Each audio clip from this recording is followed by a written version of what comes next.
O pior é que entre a espiga e a mão há o tal muro do poeta, e o Rangel não era homem de saltar muros.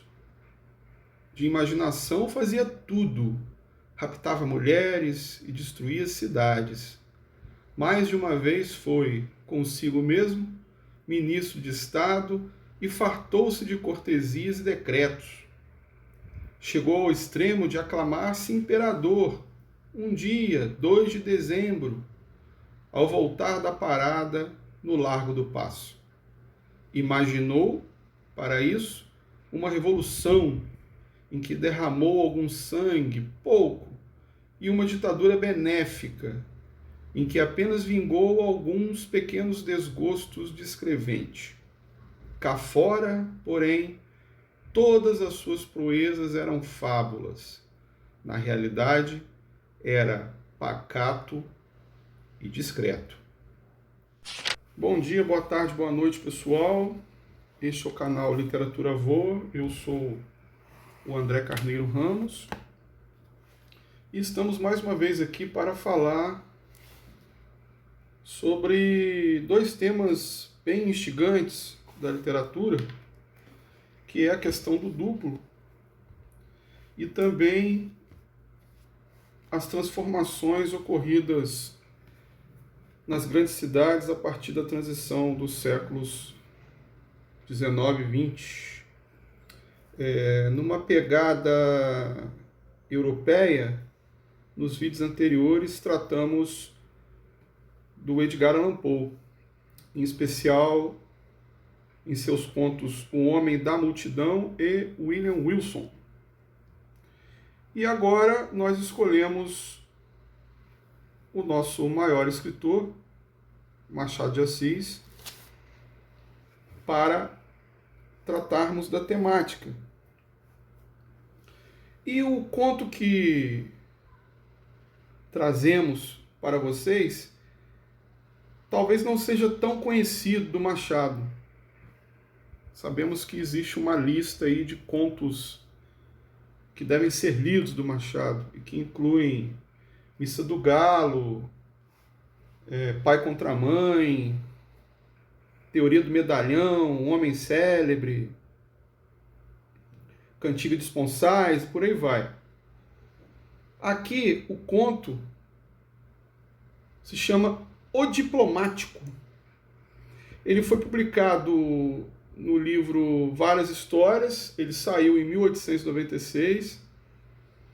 Então podemos pensar, já fazendo parte daquela nova fase machadiana, uma fase posterior à publicação do Memórias Póstumas de Brás Cubas, que se deu em 1891, e que marcou uma transformação na vida e na carreira de Machado de Assis.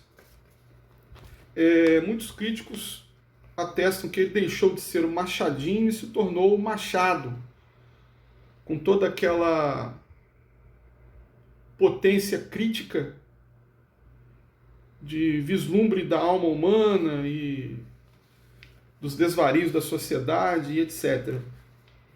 Eu trouxe aqui para vocês um trecho de Antônio Cândido, no texto que ele escreveu intitulado O Esquema de Machado de Assis, um texto bem famoso, que saiu publicado no Vários Escritos, em que o crítico diz o seguinte: sob o rapaz alegre e mais tarde o burguês comedido que procurava ajustar-se às manifestações exteriores, que passou convencionalmente pela vida, respeitando para ser respeitado, funcionava um escritor poderoso e atormentado, que recobria os seus livros com a cutícula do respeito humano e das boas maneiras para poder, debaixo dela, desmascarar, investigar, experimentar, descobrir o mundo da alma, rir da sociedade, expor algumas das componentes mais esquisitas da personalidade, na razão inversa de sua prosa elegante e discreta, do seu tom humorístico e ao mesmo tempo acadêmico, avultam para o leitor atento as mais desmedidas surpresas. A sua atualidade vem do encanto quase intemporal do seu estilo e desse universo oculto que sugere os abismos prezados pela literatura do século XX. E a este propósito é interessante dar um repasso nas diferentes etapas da sua glória no Brasil, para avaliar as suas muitas faces e o ritmo com que foram descobertas. Bom, essa constatação do Antônio Cândido, ela é uma das melhores no meu entendimento, porque abre muito da personalidade comedida do Machado em oposição ao escritor genial e aguerrido que ele foi. Aguerrido no sentido de ir contra ao estabelecido, ir contra questionando, ir contra apontando os desvarios do momento. Nesse sentido é que a gente ressalta esse posicionamento aguerrido do Machado, que em vida ele foi bastante comedido, como se nota nas biografias e comentários gerais aí da crítica especializada. Mas o fato é que o conto O Diplomático, ele envereda por algumas questões aí muito instigantes e que valem a pena certos comentários. E é por isso também que nós escolhemos o Machado aqui para desvendarmos um pouco mais essa temática do duplo tão cara à modernidade, tão desestabilizadora, vamos colocar nesses termos, de certos ditames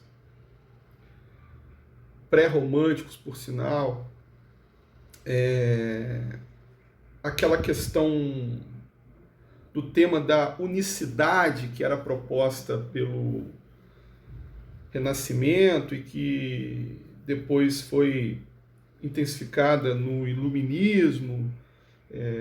Bom, enfim, o homem não era mais o centro do universo no sentido de uma unicidade. Com o advento da modernidade, todas essas certezas se enfraqueceram. E a literatura, demonstrando muito bem esse esfacelamento do ser, trabalhou a temática do duplo de uma forma muito especial, muito em direção a todas essas considerações aqui feitas. É claro que, como eu já disse antes em outros vídeos, o tema do duplo não é uma novidade na literatura. Isso vem desde a Grécia Antiga e o homem sempre teve essa curiosidade com esse pedaço desconhecido dele próprio e que poderia ser superior a esse eu absoluto, um outro que talvez fosse uma versão melhorada daquilo que eu sou, e a curiosidade que nós temos de tomar contato com isso, a curiosidade e o medo também. O Edgar Allan Poe ele explora muito bem essa questão do medo. Aqui no conto O Diplomático, nós não temos a constatação desse medo. O que surge é a ideia da decepção que um possível duplo não fidedigno, a figura do personagem principal, a figura do Rangel, mas uma outra face, talvez, de uma moeda cunhada a partir da ideia da imaginação, a partir da ideia do sujeito que se consagra através da falácia, através de uma necessidade de aparecimento, e que num dado momento o personagem, o Rangel, ele se vê diante de uma versão, digamos, um pouco mais densa disso. Densa no sentido de que todas essas questões, elas não se configuravam como algo descartável, mas sim como parte de uma personalidade forte que agia, ao contrário dele, Rangel, que só imaginava. Então vamos começar aqui com a leitura de alguns trechos do conto e certos comentários. Bom, nos é apresentado o personagem Rangel, que é um homem, digamos assim, solteiro, um homem de poucas posses, um homem que não era pobre, mas era um homem remediado, vamos colocar nesses termos. A grande característica do Rangel é ele ser um sujeito extremamente imaginativo. Ele criava para si realidades paralelas que não correspondiam com aquilo que ele vivia. O grande sonho do Rangel era se casar. Aqui, num determinado momento, a gente vê no conto: cobiçava alguma noiva superior a ele e à roda em que vivia, e gastou o tempo em esperá-la. Chegou a frequentar os bailes de um advogado célebre e rico para quem copiava papéis e que o protegia muito. Tinha nos bailes a mesma posição subalterna no escritório. Passava a noite vagando pelos corredores, espiando o salão, vendo passar as senhoras, devorando com os olhos uma multidão de espáduas magníficas e talhes graciosos. Aqui a gente tem a noção desse encontro de um quase flaner. A gente não pode considerar o Rangel como um flaner, porque ele não está indo à multidão das grandes cidades, mas ele está indo, ele vai ao encontro do burburinho dos bailes, do burburinho das festas, do burburinho de lugares fechados. Então, o Rangel ele ainda representa aquele homem que ainda estava muito centrado em si mesmo. Haja vista essa questão da imaginação. Eu me lembro até do verso camoniano: em virtude do muito imaginar. O tempo todo eu fico me lembrando desse verso, porque os problemas que o Rangel desenvolve em sua vida, muitos deles têm relação com essa capacidade dele de muito imaginar. Ele se centra por demais por culpa dessa excessiva imaginação e ele não vive. Ele só imagina. As suas ações não são praticadas com rigor. Então ele se vê diante de uma moça chamada Joaninha, que ele conhece desde criança. Inclusive ele fala que ela era muito jovem para ele já estava na casa dos 40 anos, segundo o conto menciona num determinado momento, e ela era muito jovem. Mas ele vê nessa Joaninha a possibilidade de realização do seu sonho do casamento com uma pessoa dentro dos padrões da sociedade e valorizando também a questão da moral e da castidade dessa personagem. Se a gente for levar no popular, o Rangel ele estava com a intenção de pegar alguém para criar mesmo, ou seja, aquela moça bem jovenzinha que nunca tinha tido experiência nenhuma, cheia de sonhos, extremamente romântica e energética, enfim, ele estava querendo algo assim até no sentido de transformar a própria vida. Num dado momento aqui da história, a gente se depara com um parágrafo curioso em que se lê o seguinte: defronte, numa casa grande, havia um baile e dançava-se. Aquela questão que eu falei anteriormente do Rangel se encontrar com a multidão, mas não é a multidão das ruas, é a multidão, é a pequena, vamos considerar assim, o pequeno aglomerado de pessoas dentro de uma casa, dentro de um baile, de uma festa, e ele, ao se deparar com isso, ele se anula, porque ele não consegue interagir com isso. Ele é tão individual, ele é tão centrado nele mesmo, que ele não consegue se entregar a isso. Então, vamos confirmar isso no conto. Ela olhava, ele olhou também. Pelas janelas viam passar os pares cadenciados, as senhoras com as suas sedas e rendas, os cavalheiros finos e elegantes, alguns condecorados. De quando em quando, uma faísca de diamantes, rápida, fugitiva, no giro da dança.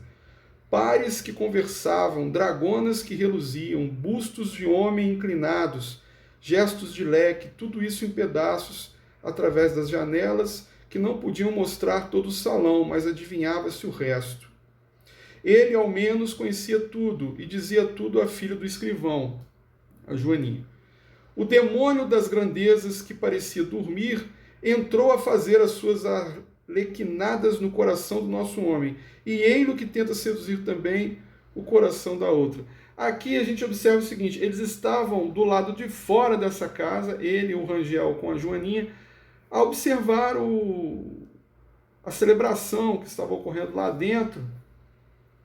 E isso é muito curioso, porque ele, Rangel, ele não fazia parte daquele mundo, mas ele queria fazer parte. Ele só fazia parte daquele mundo através da sua imaginação.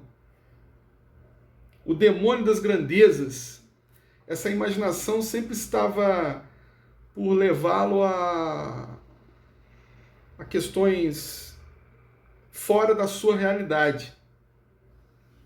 Ele se projetava numa realeza sem igual, coisa que ele definitivamente não era, não tinha, e etc. Aqui acontece uma menção à Rua da Lapa. Ela fica no centro do Rio. O ano em que se passa a história é 1854. A década de 1850, ela ficou conhecida como a Era da Estrada de Ferro. O Barão de Mauá inaugura, em 1854, inclusive, o ano em que se passa a história do diplomático, ele inaugura essa estrada de ferro, e isso provoca inúmeras transformações na cidade do Rio de Janeiro, haja vista que se cria, digamos assim, em torno das estações, comunidades que vão se desenvolvendo, comunidades que vão crescendo e que vão se adensando e que vão se tornando parte daquele Rio de Janeiro que até então era muito valorizado a partir da ideia de centro.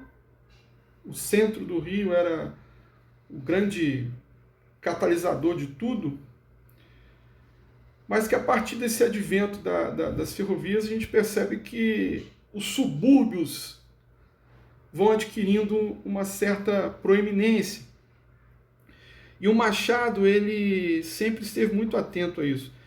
Tanto é que o Bentinho, ele inicialmente reside na rua Mata Cavalos, que fica no centro do Rio, hoje a atual Rua do Riachuelo. Próxima também a Rua da Lapa, mencionada aqui no conto, o Diplomático. E o Bentinho, voltando para o Dom Casmurro, o Bentinho, ele, a certa altura, ele se muda para um engenho novo e ele reconstrói no engenho novo essa casa da infância. O engenho novo é um subúrbio. Ou seja, o personagem do Bentinho, ele se desloca do centro para o subúrbio. E ao final da história ele diz: vamos à história dos subúrbios. Como se toda a história dele, Bentinho e Capitu, fosse um pretexto para se adentrar na vida real, na vida em toda a sua plenitude. Bom, em O Diplomático não percebemos tanto a questão da transformação das ruas, da paisagem do Rio de Janeiro que vai se transmutando a ponto de resvalar no próprio interior das pessoas, pois que muda a vida de todos.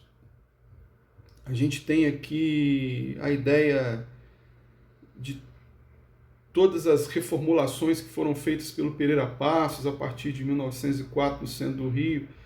Não, a gente ainda não tem isso. A gente ainda está num olhar muito introspecto, esse olhar para dentro da personagem do Rangel, mas o fato é, o ano, e Machado sinaliza muito isso, ele menciona o ano no primeiro parágrafo do conto. Aliás, no primeiro não, no quarto parágrafo. Estamos na noite de São João de 1854.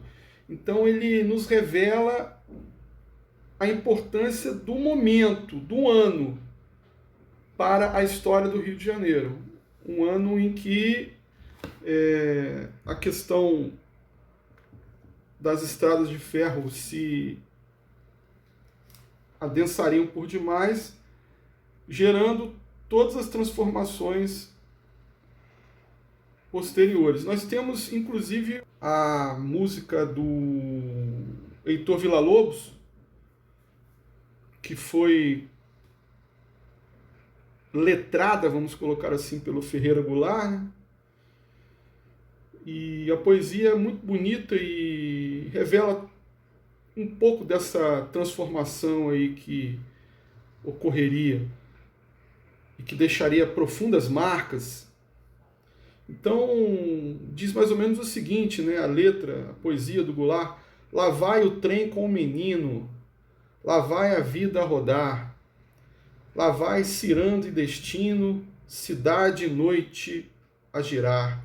Lá vai o trem sem destino, pro dia novo encontrar.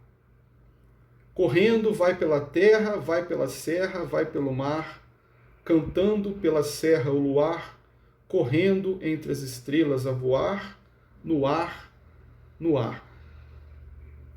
Aqui a gente percebe a modernidade que se instaura, o progresso.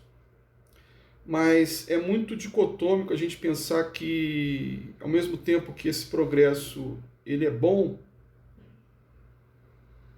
existe um lado dele, um duplo dele, que é ruim. É um duplo que opera uma questão da mazela, da exacerbação da pobreza, dos problemas urbanísticos, por exemplo.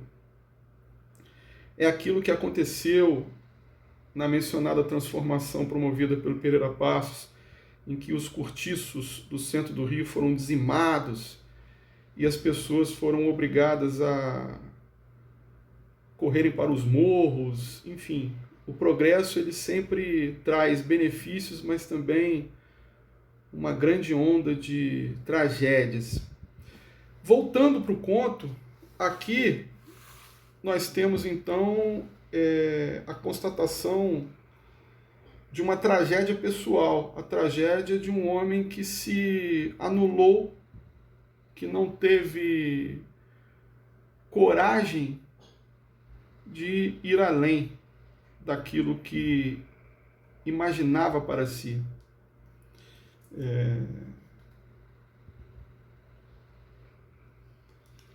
E tudo isso se adensa com a chegada do personagem do Queiroz. Vamos lá.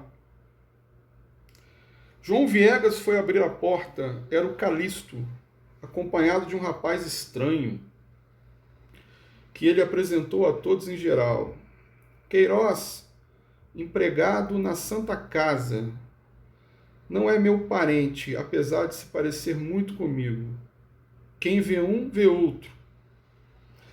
Toda a gente riu, era uma pilhéria do Calixto, feio como o diabo, ao passo que o Queiroz era um bonito rapaz de 26 a 27 anos, cabelo negro, olhos negros e singularmente esbelto. As moças retraíram-se um pouco. Dona Felizmina abriu todas as velas. Então aqui a gente se vê diante desse personagem que vai ao encontro dos anseios das moçoilas que ali estavam. Dentre elas a Joaninha, como a gente vai perceber logo adiante, para o desespero do Rangel, que a partir desse encontro com Queiroz ele se sente cada vez mais silenciado. É como se a figura do Queiroz o anulasse por completo, retirando dele toda a sua sagacidade, todo o seu brio. E nesse sentido a gente pode pensar nessa ideia da contraparte, nessa ideia do outro, daquele que anula, que consegue anular o Rangel. Tem um momento aqui da ceia em que um brinde é proposto. E esse brinde quem faz é o Rangel. E ele faz muito bem, a partir da lábia que lhe é peculiar. Ele, entre aspas, puxando o saco da Joaninha, da Dona Adelaide. Não, da Dona Adelaide não, ele puxa o saco da Joaninha.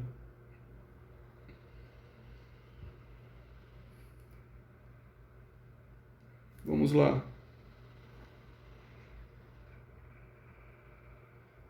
Ele estava meio que em transe, né? Ele não sabia o que fazer. Ele possuía uma carta e ele queria entregar essa carta a Joaninha, em que ele revelava todo o seu amor, toda a sua admiração e etc., propondo-lhe um casamento. O fato é que ele não conseguia entregar essa carta. Vamos lá, a questão do brinde. Obedeceu mal era justamente um brinde ao dono da casa e à filha. Chamava esta um pensamento de Deus transportado da imortalidade à realidade. Frase que empregara 3 anos antes, ou seja, ele se repetia nos seus artifícios. Ele já tinha falado isso anteriormente. O brinde dele não era novidade. Ele estava aproveitando uma fala anterior, ou seja, nem isso ele era, nem original ele era.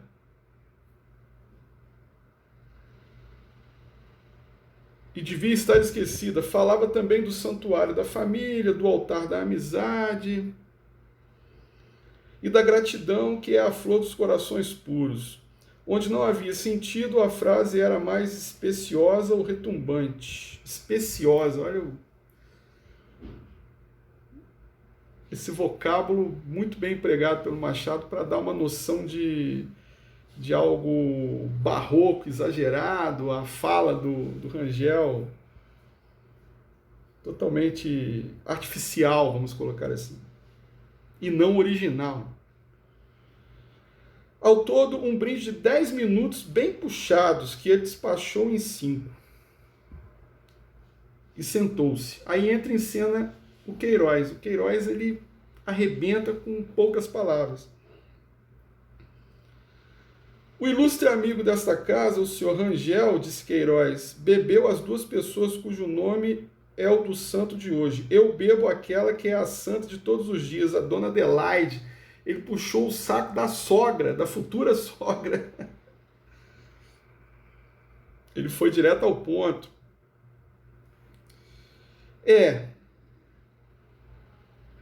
A questão é que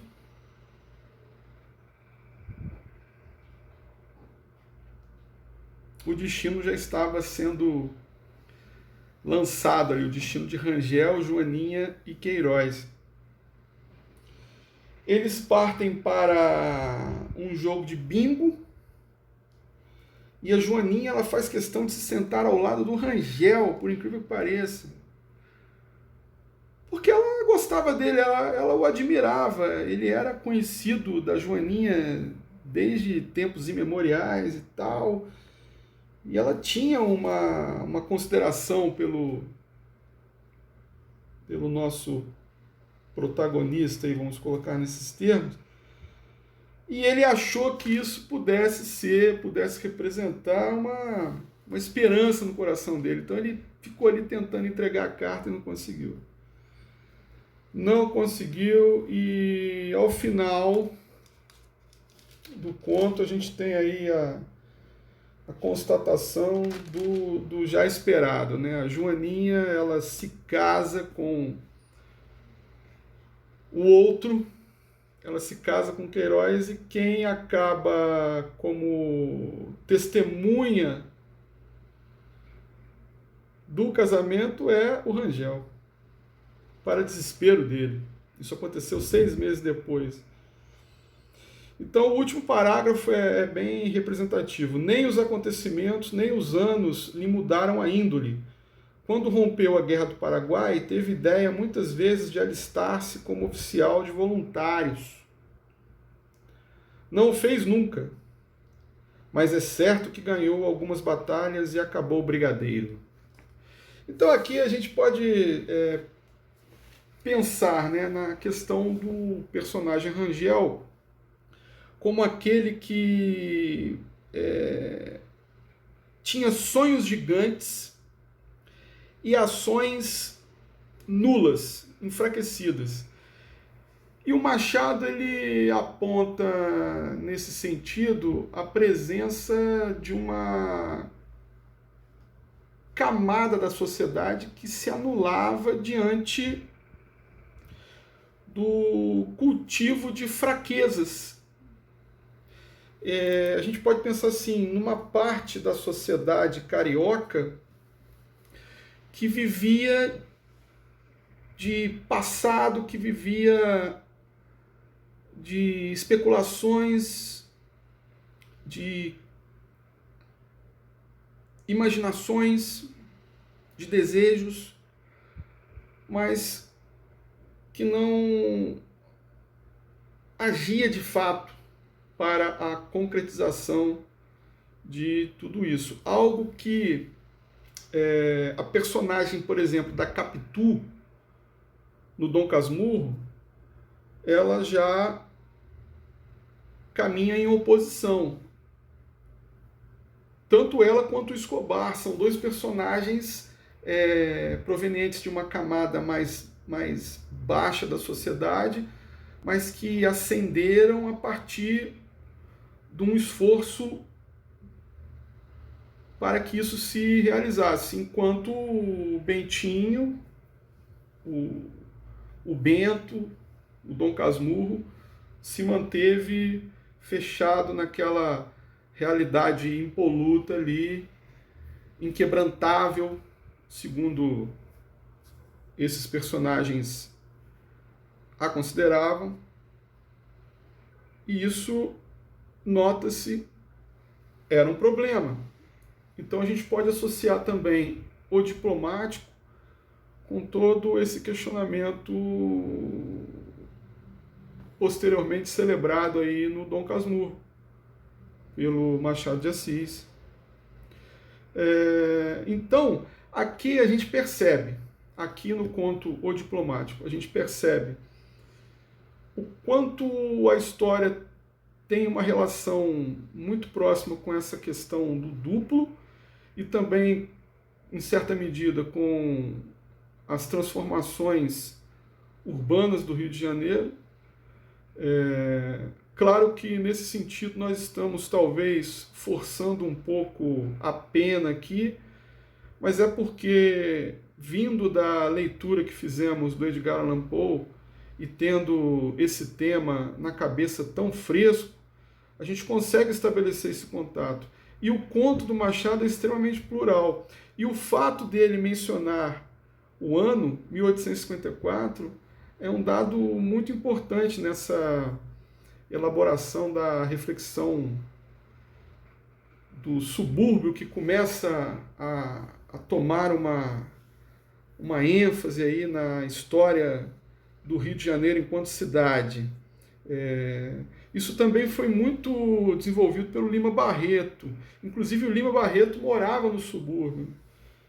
E ele sempre escreveu muito a partir dessa